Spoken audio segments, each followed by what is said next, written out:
for Pittsburgh. And at the end, 6 minutes, 6.5 minutes before the end of the third period. All right, guys, we're going. Okay, we're going live now. Yep.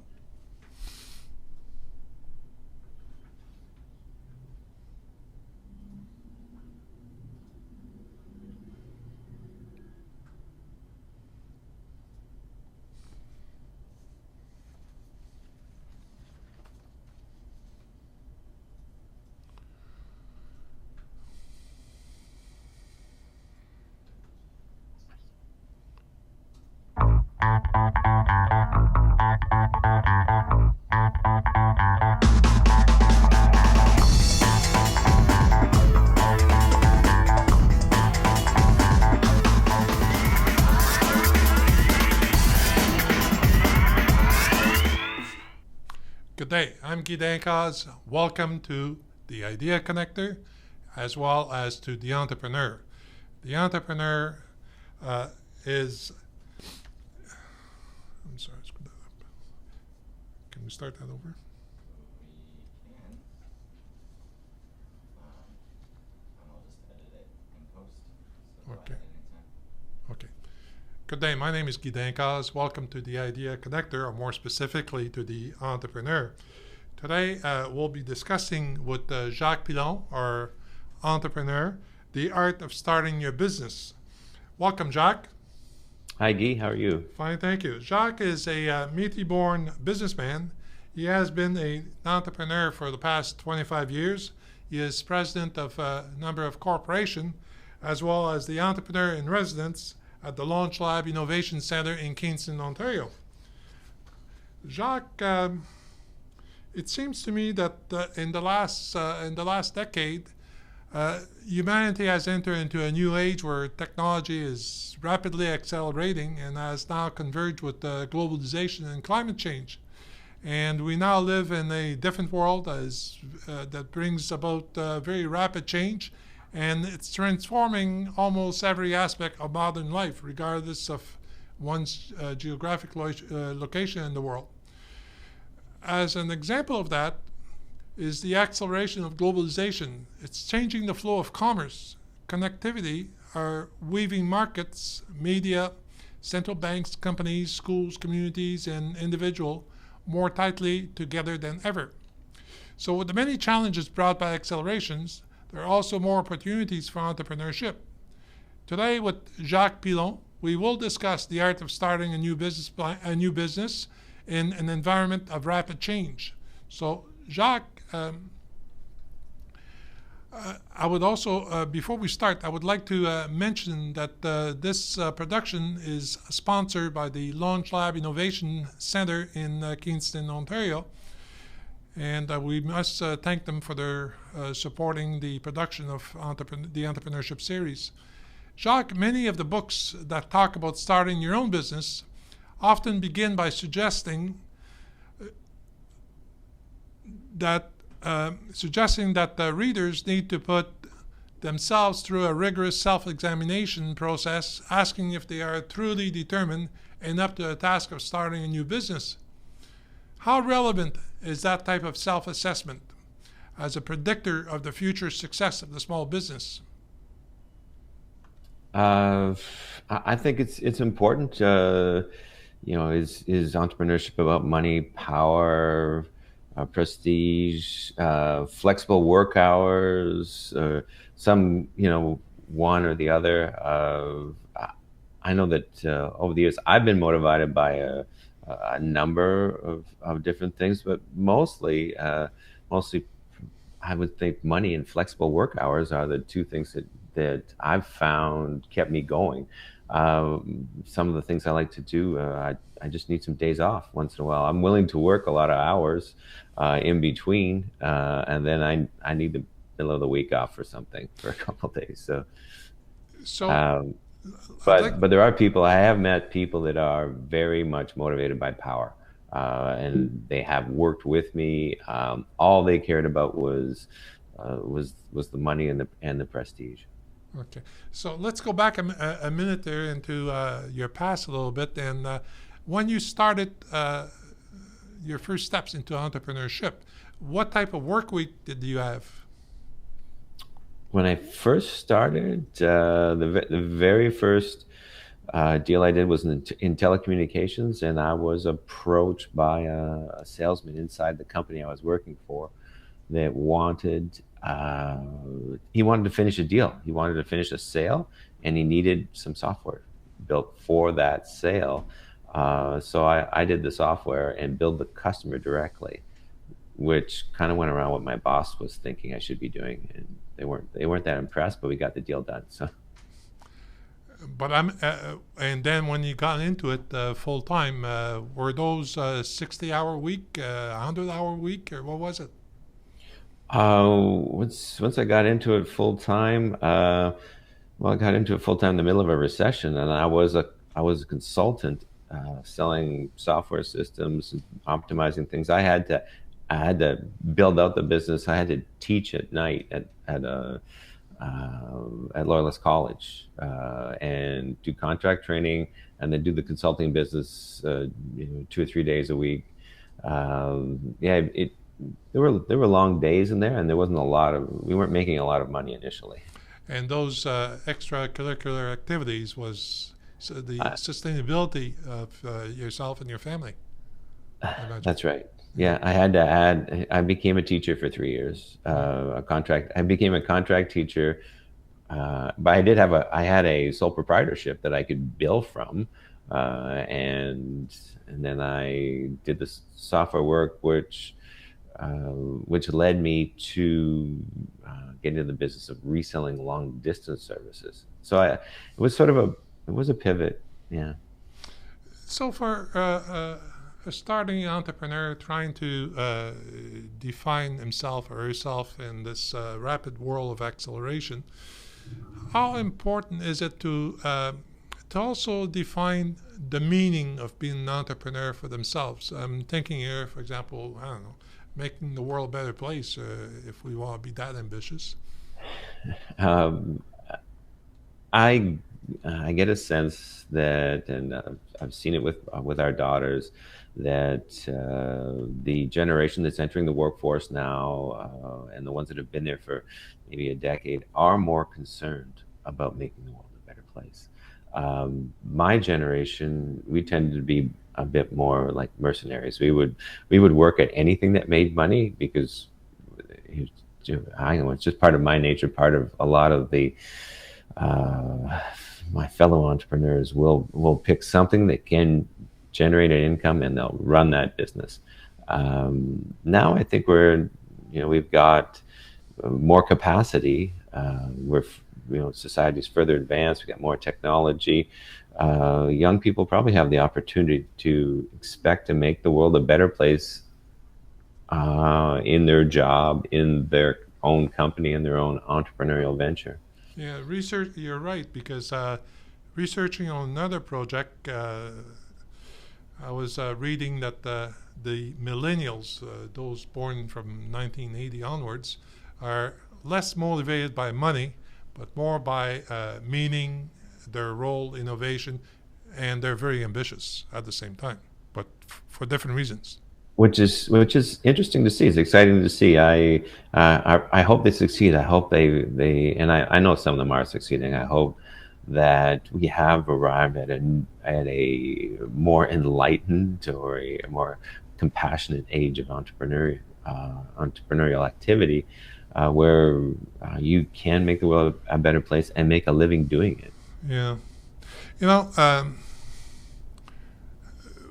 at ICN, we've been around for a number of years now, and we've developed a mission statement for ourselves in the early years.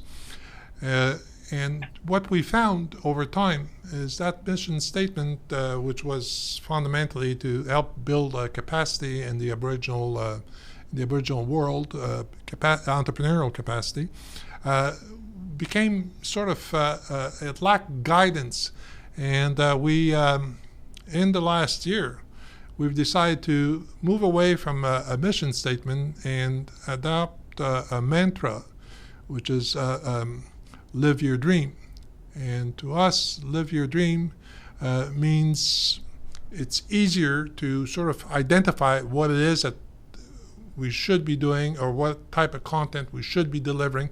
And if it doesn't somehow fit into that mold, we sort of stay away from it. What do you think of that?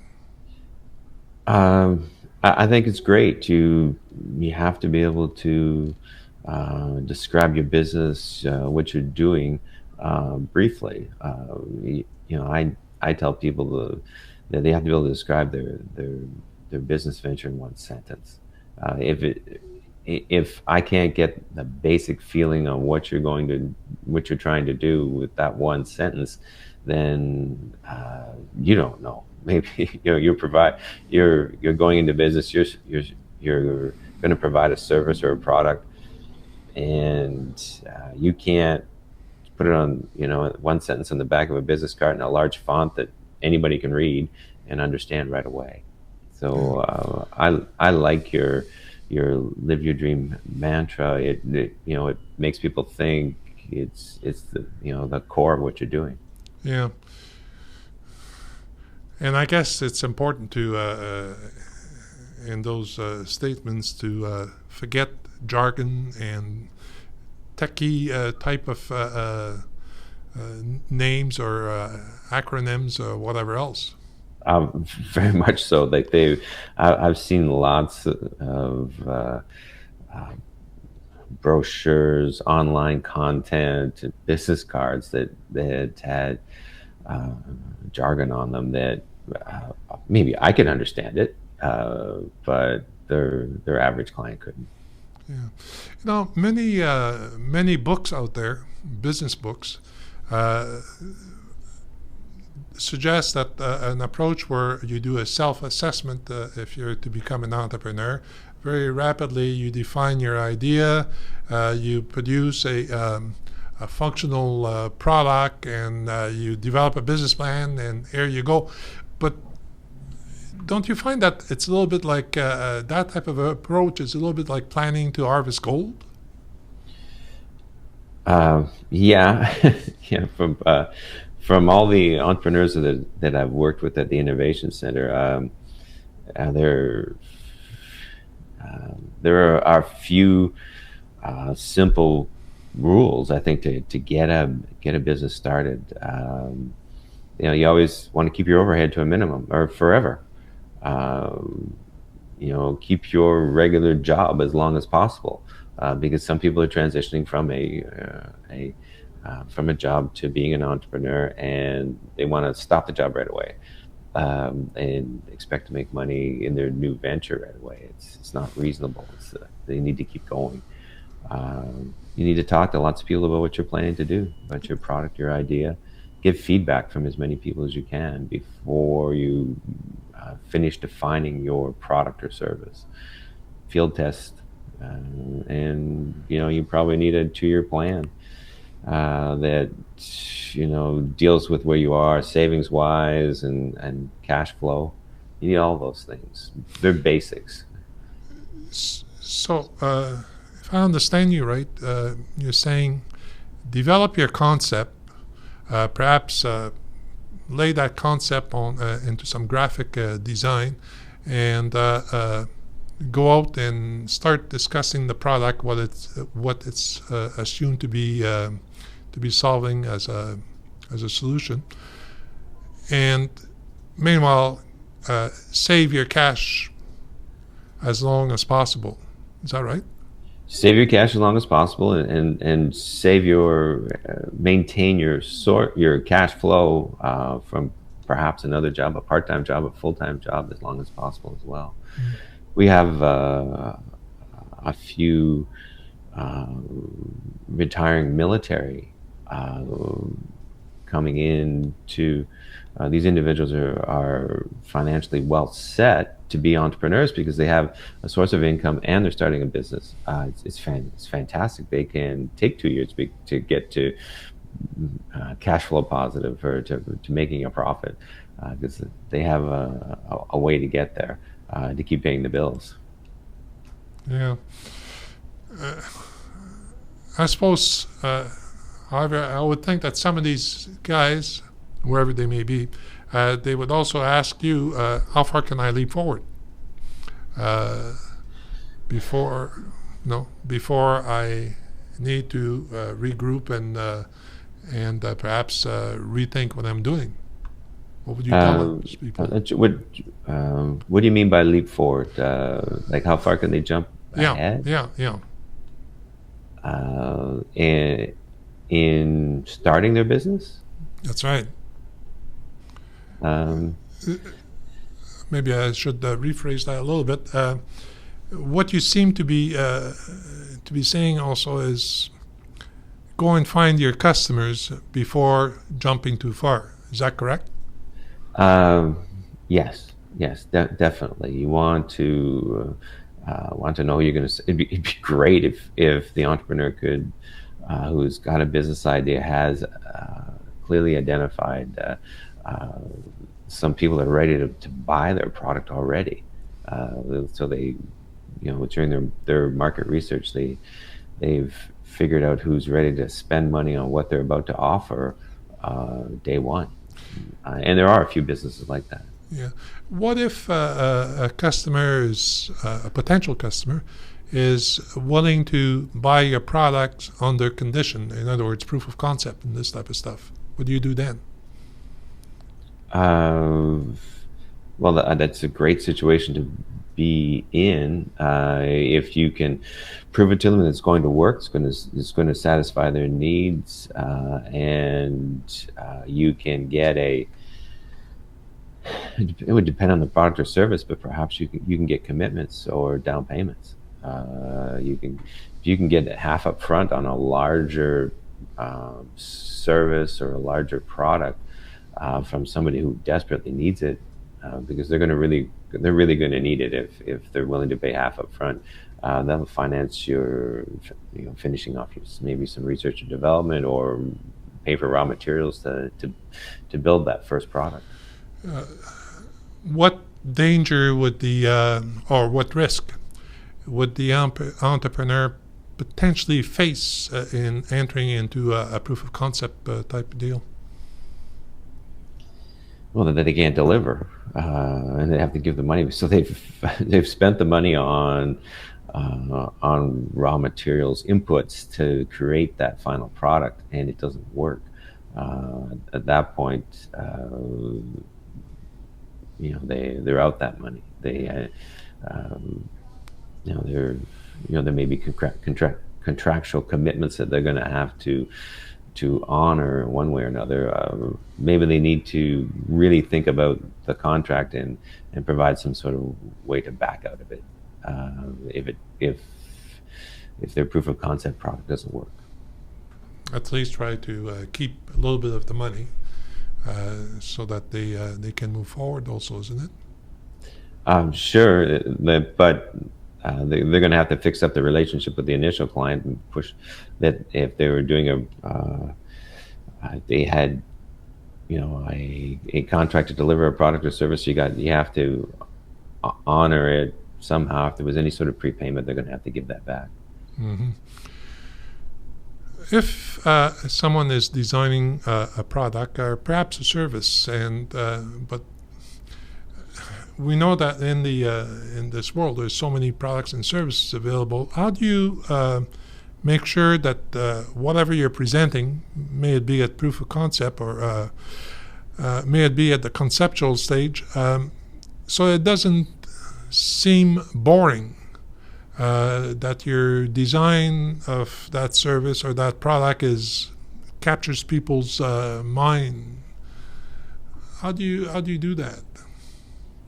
So it doesn't seem boring. It's an interesting question, because I sometimes tell my clients that boring makes money. That once they've developed their business further along, and there's the creative process is subsiding, or it's not as big a factor, and they're just making the same thing over and over again. That now the business becomes boring, but it's probably more profitable. But if you're fixing a problem that people know they have, that's not boring to the client. Or if you're fixing a problem they didn't know I have, you had some way to present it to them. Here's uh, like Apple, when Apple basically solved the problem of smartphones that were too complicated to use. People didn't know they had a problem with their smartphones until Apple came along, and they looked at the new phones and said, wow, this is a smartphone that's easy to use. I thought that smartphones had to be hard to use. Mm. So what I'm hearing from you is, as the entrepreneur, make sure that you truly identify the customer's pains, and then regardless if your product is boring, as long as you solve your solution to those pains, you're in, or you should be. Or getting rid of somebody's pain is not boring to the client. There are lots of small niche businesses operating right now where um, they're solving a problem that is in the background, and it might be a boring problem, but it's still a problem. It's still, there was some pain associated with it, and they came up with a solution. So if you're in the very early stage of entrepreneurship and you have an idea, how do you go about defining the pains of your clients and making sure that there's more than one or two potential clients that have the same pain? How do you do that? Many entrepreneurs come up with their business ideas from being from working for somebody else. They show up at work,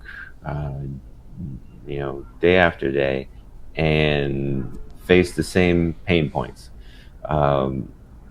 They could be painters, they could be programmers, they could be in the fashion industry, but they show up working for somebody else. They get told that this is how it's always been, and you'll just have to deal with that little bit of pain, whatever it is. And with time, they come up with a solution.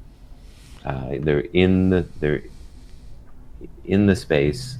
They see a solution to a problem, and then they start to define the solution, engineer it, and field test it. Those are some of the most successful entrepreneurs, the ones that live the pain themselves, and then they'll know all the other people that are dealing with that pain every day. They look across the industry. So what I understand also is you're telling entrepreneurs, listen, don't be afraid of being niche somewhere in the marketplace if your solution really solves some of these pains problems. Is that right? Yeah, for sure. Never be afraid of being in a niche, because you could be the only player in there. A lot of entrepreneurs think that, well, I'll get started in this niche. I've identified it. It should be profitable. They get going. It is profitable, and they're worried they're going to be copied. That somebody will show up and compete against them. They may, but that person may actually develop the market more. They may increase your sales. Having a competitor show up occasionally in a niche is actually good for the niche. Now there's a balance in there. There's a company A, company B. The adoption spreads faster because there's a fallback. Mm-hmm. Your competitor's actually helping develop your business. So niches,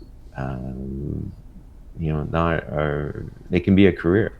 There are people who have run companies in a niche and made a 30-year career out of solving a problem in a niche. In previous discussions that you and I had, you've talked about the essentials of early stages of entrepreneurship as product delivery and measuring progress. I'd like to, I think we've talked a little bit about the products and perhaps not so much of delivery, but I'd like to bring you to the measuring progress. What do you mean by that? Um, Progress. You need to constantly reassess where you are. You need to be looking at where you're making money as you move ahead. Uh, you you know how is your market size im- improving, or are you getting are you finding new customers all the time, or are you selling more to the same customers? So you can get depth within a narrow market, or you can expand the width of the market. Um, you you need to keep track of the sales process. Is it moving along? Are the contacts being made across the internet, or by phone? Are you uh, is your sales process becoming more effective? Are you closing your sales calls, your contacts? So you're keeping your funnel full. Are some of those clients coming through the funnel and becoming real clients? How long does it take? It can take. In some cases, we sold services that the sales process could take 18 months Yeah. before we got them committed as a client. But it was a long-term commitment. Once they came on board as clients, they were in with us for 2 or 3 years. Um, are you still making money with them? Going back to the products or services you're selling, the existing ones, the new ones, is there still a margin in it? Have you been discounting it a bit? Um, those are all important aspects of measuring progress you're making with your business. So, would you agree that in the very early stages, an entrepreneur should uh, write out their assumptions about market, about sales, about whatever, and those are the assumptions that measurement should be the progress should be measured at very regular intervals. Is that how it should be done? Well, you could be so busy. Like if you were really lucky, uh, maybe they would be sort of organic. It would just keep happening month after month. You would almost your accountant would hand you your financials. You'd go at it. Yeah, we're still making money. It's still really busy. We're still growing. Um, if you find that the business has started to flatline, grew, it's grown, and now it's going horizontal, you reassess your initial assumptions. You know, start with those, and um, spend some time thinking about why your assumptions worked, what aspects of your assumptions worked, and which ones aren't working now. Why did we stop growing, or did we saturate the market, or did we spawn a competitor that took half of, or that's taking some of our business? When when revenues are growing, it's would you say that it's also very important to look at the number of clients you have? Because if revenue grows because substantially because of one or two clients, uh, that may be there may be an alert there for the entrepreneurs in there. Oh, certainly. Um, if you have a single client, uh, then you need to have a pretty, or I shouldn't say a single client, but if most of your revenue is coming from one or a handful of clients, then you need to be making sure that they stay clients, that the relationship is critical, that your product or service is very important to that business, so you can be sure to keep going. You have to keep looking at that business's financial health as well. Are they paying regular interval? Are are they adding people? They're laying off people. If you're dealing with just one or two clients, you're going to want to know those businesses really well, because your whole future depends on them. So how do you find out what's happening in that business that is your client? Um, well, you keep looking on the internet, keep talking to your contacts that are there. Try and expect. You need contacts from higher up all the way down to. It'd be nice to know some of the people that are at the bottom of the organization because they'll have a different perspective than the than management would. You do a little bit of your own espionage or fact finding with as many people as you can inside that organization to get the clearest picture of where they are. So would you go as far as suggest that perhaps you should have coffee or maybe from time to time lunch with some of these people so that Oh, for sure, yeah, you can get a lot done, or you can find out a lot over dinner, over lunch. We've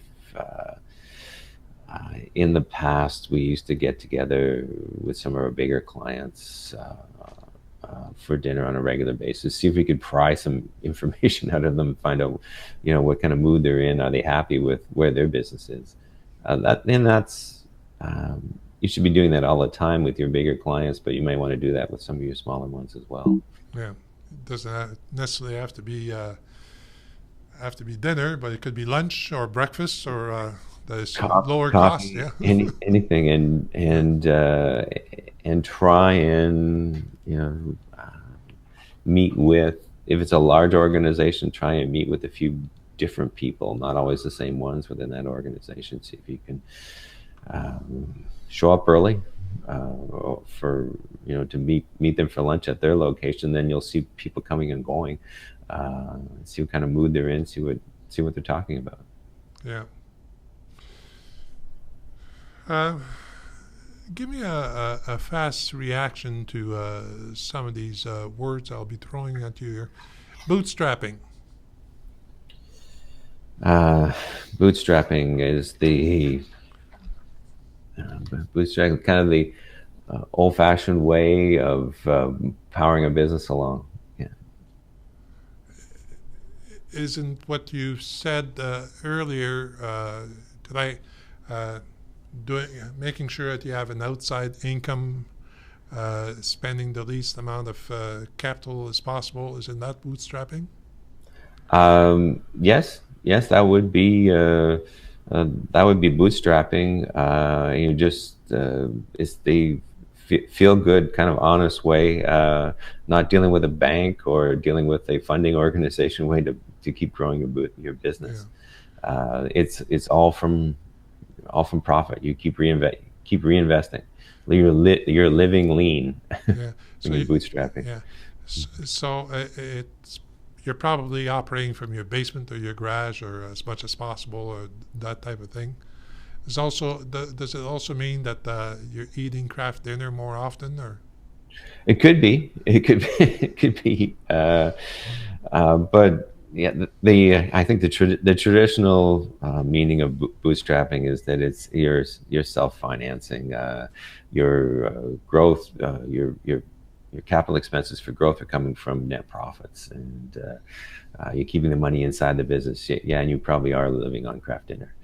Yeah. Okay. Partnering. Partnering is important for certain businesses. They or many businesses. All partnering arrangements have to be win-win. You can end up with lopsided partnering arrangements, but you need a clear win for both sides. And I've been in partnerships where we were benefiting the most from the partnership. We were benefiting in a disproportionate amount to our partner.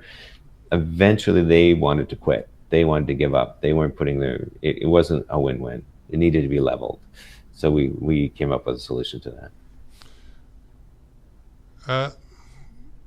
Would you call sales channels partners? Sure. Yeah, I'd call them partners. If you've got another organization who's selling for you, if you're Uh, Going through distribution, they're a partner, and margins need to be reasonable for both parties. For your your product, usually if you're using a sales channel, it's a product or service that is being marked up as it goes down through the channel, and everybody needs to take a reasonable or have a reasonable profit margin through the channel, or else they won't sell it.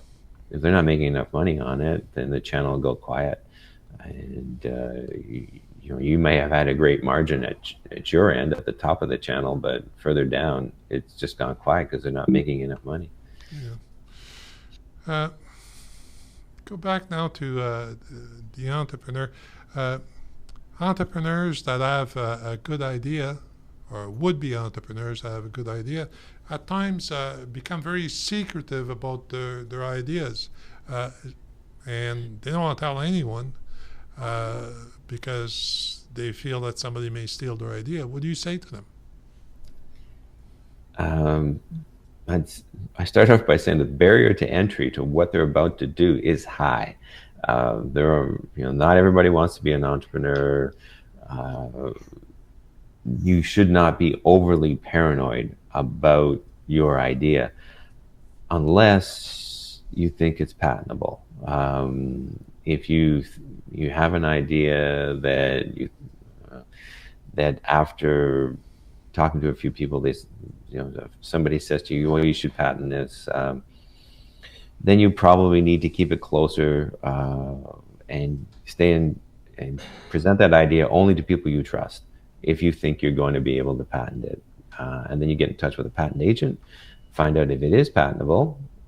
They may tell you it's not. So then you can stop worrying about that and present the idea to a few more people to see if maybe it'll sell. Excuse me.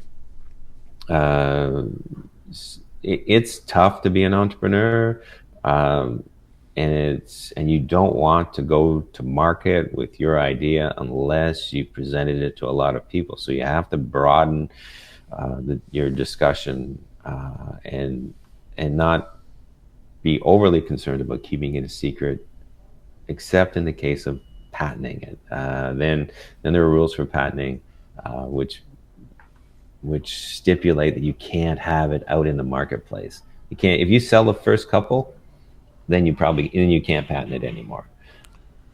Okay, and the reason why you would patent the idea, it's proprietary technology, perhaps, and then you're thinking of licensing some of that to other potential users, or is that right? With a patent, Yeah. perhaps you want to license it, or you just want protection for your design. It goes further. Like there's a whole 2-hour discussion about patents, but if patents are expensive to acquire, it's probably $10,000 to $20,000 to get your Canadian and U.S. patent, and beyond that, you need to be able to defend it. And defending a patent is more expensive than getting the patent. So you may have been able to afford to get the patent, and then you can license it to a larger corporation. That larger corporation will defend it for you because they want to keep the value of their license. They want to keep it whole. They want to keep being able to sell that product. But patents is a special topic that it's a long discussion when you want to patent something. Since we have limited time on this show here, we'll move on to a last questions, if you don't mind. As a early stage entrepreneur, when do you know that it's time to give up rather than to continue to pursue a doom venture? That's a good question. That's a tough question. if you're not making money, if you, uh, you know, you've tried really hard to get that product out to the marketplace, and you can't keep yourself happy anymore with the bit of profit you're making, then you should reconsider the venture that you're in. That's a really difficult question to know when to um, give up rather than trying to change it. Your clients should be telling you the direction of your business. Um, we we talk about pivots a lot in the entrepreneurship space now, um, where you get the entrepreneur presents their product to the market. Some aspect of it is appealing, other aspects are not. The appealing aspect of the product may be the new product. That's the pivot. The market tells you what to do, and you still have the resources to redesign, to refocus. Then you shift to what the market told you should have made in the first place.